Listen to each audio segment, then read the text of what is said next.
Depois de lucrarem mais de 20 bilhões de reais entre 2020 e 2021, as operadoras de saúde passam por uma crise sem precedentes e todo o sistema de saúde do Brasil pode entrar em colapso. Mas será que é isso mesmo? A gente já falou muito sobre planos de saúde nesse ano. Começou com centenas de pessoas pedindo socorro para o gabinete porque tiveram planos cancelados unilateralmente no meio de tratamentos. Depois, pessoas em desespero porque a clínica que atendia os seus filhos de um dia para o outro foi descredenciada. Algumas famílias foram orientadas pelos planos a atravessar a cidade para fazer a terapia. Aliás, teve gente sendo mandada até para outro município. E por fim, acompanhamos o desespero daqueles que tiveram o valor do plano reajustado em mais de 30%.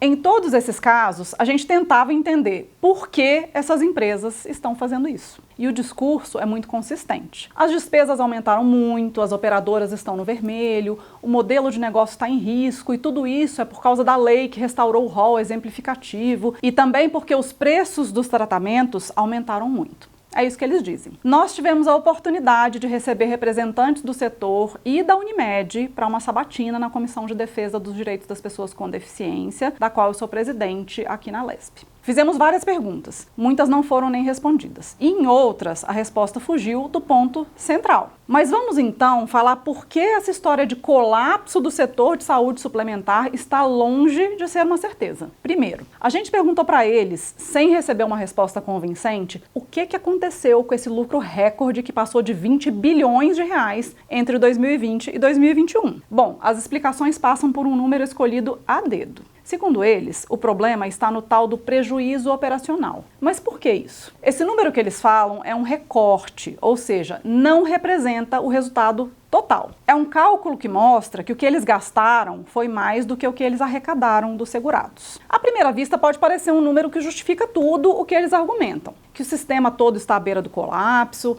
e que se não houver uma revisão detalhada do que é o setor de saúde suplementar e o que é coberto por ele, todo mundo vai ficar sem acesso. Mas não é bem assim. Vamos começar por um questionamento muito importante. Nesse caso, o que é insustentabilidade do modelo de negócio e o que é fruto de uma série de erros grosseiros de gestão? Por exemplo, a gente perguntou para as associações como pode ter um resultado operacional tão ruim ao mesmo tempo em que a gente vê contratos milionários de publicidade, de patrocínio e de naming rights. Para quem não sabe, naming rights é quando uma empresa paga para que um teatro, um estádio ou uma casa de show tenha o nome da companhia por um tempo. É o caso do Allianz Parque, que antes era Arena Palestra Itália, e do Espaço Unimed, que era Espaço das Américas. O Teatro Bradesco também funciona com um estilo de patrocínio. A equipe do Gabinete da Inclusão olhou os resultados financeiros de várias das seguradoras e encontramos orçamentos na casa das centenas de milhões de reais em marketing. Centenas de milhões de reais do orçamento de uma única seguradora. Aí você pode dizer, mas Andréia, marketing é importante para o negócio crescer e ter mais clientes. E por isso fizemos questão de perguntar como eles avaliam o retorno desse investimento em marketing.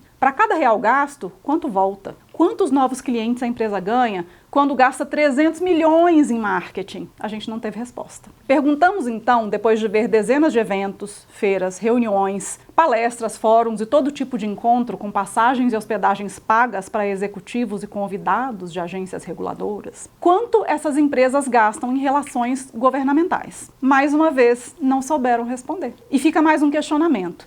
Tanto a Abrange quanto a FenaSaúde têm campanhas que falam em nome do setor, financiadas pelos seus associados. Quem faz elas? Quanto custam? E qual é o retorno sobre esse investimento? Que fique claro, eu não estou dizendo que gastar em marketing com relações institucionais está errado, mas eu estou sim questionando se o montante misterioso que é alocado para essas atividades condiz com a narrativa de crise. Esse é um aspecto. Mas quando a gente fala do negócio mesmo, por que essa ideia de prejuízo operacional nos parece propositalmente incompleta? Bom, o modelo das seguradoras é parecido com o previdenciário. As pessoas pagam no decorrer da vida, sem utilizar tanto, para poder usar no futuro. É responsabilidade das seguradoras aplicar esse dinheiro e fazer ele render para que, quando for necessário, possa cobrir aquelas despesas. Aquele dinheiro lucrado foi aplicado? Ele rendeu? Por que 2 anos de lucro recorde não foram capazes de segurar o impacto de 2 anos supostamente mais difíceis? Depois, perguntamos também se o setor segue regras e metas de rentabilidade, porque o que a gente vê na imprensa não é bom. Uma reportagem do Valor Invest mostrou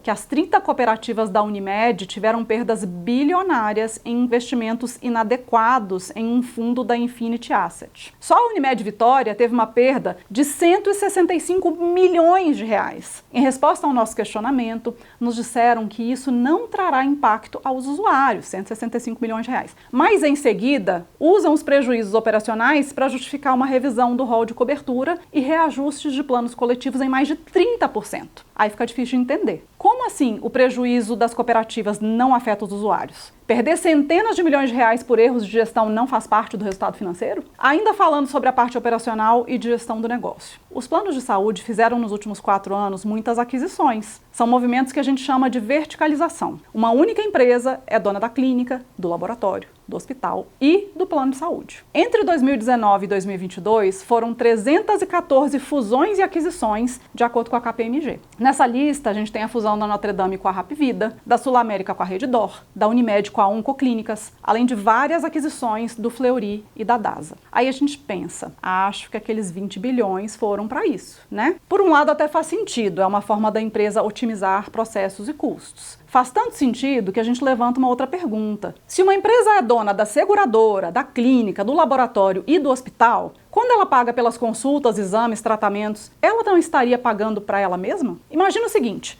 eu sou cozinheira e eu faço marmitas para vender. Um dia eu compro uma fazendinha para usar os legumes, as hortaliças, os ovos e os queijos que são produzidos lá, mas ao invés de colocar tudo na mesma conta, eu abro 2 empresas, uma das marmitas, outra da fazenda. Aí eu compro os ingredientes de mim mesma pelo preço cheio e eu lucro diretamente na venda da marmita e indiretamente na venda dos ingredientes para mim mesma. Ou seja, aquilo que eles chamam de prejuízo operacional oculta que cada uma daquelas despesas que eles têm traz consigo sua própria margem de lucro, já que melhora o resultado de um CNPJ que paga dividendos para ela no fim do ciclo. Para ter certeza, perguntamos para as associações quantos % do dinheiro que eles pagam nesses tratamentos e exames vai para empresas das quais eles são donos ou acionistas. Adivinha? Não responderam. Estranho que eles têm todos os números mastigadinhos para falar de prejuízo, mas quando pedimos detalhes, de repente fica difícil saber como as coisas funcionam. E não para por aí. Enquanto eles compram clínicas, eles descredenciam outras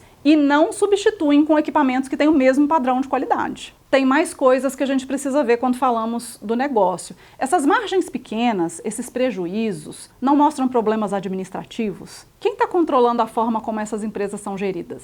Bom, a gestão deve estar mais do que perfeita, né? Já que o CEO mais bem pago do Brasil está no setor de saúde suplementar. Um único executivo da Hapvida recebeu 82 milhões de reais no último ano. Imagina só estar uma empresa em crise, num setor em crise e ainda assim ter dividendos anuais de quase 100 milhões de reais. Esse vídeo já está bem longo, eu sei, mas é que as dúvidas são muitas. Aliás, eu tenho mais uma. Por que os planos de saúde só ressarcem 50% das despesas do SUS, como foi denunciado pela Folha? Quando os planos de saúde vão pagar a dívida bilionária que eles mantêm com a saúde pública? O mercado de saúde é caro e é complexo. As empresas precisam sim buscar soluções, trazer o debate ao público e dialogar com os políticos. O sistema de saúde suplementar é essencial para o Brasil, mas isso não pode ser usado como ameaça para deixar a população na mão. Precisamos de transparência e precisamos lembrar a todas as empresas que elas operam por concessão e que a vida de um cidadão não tem preço.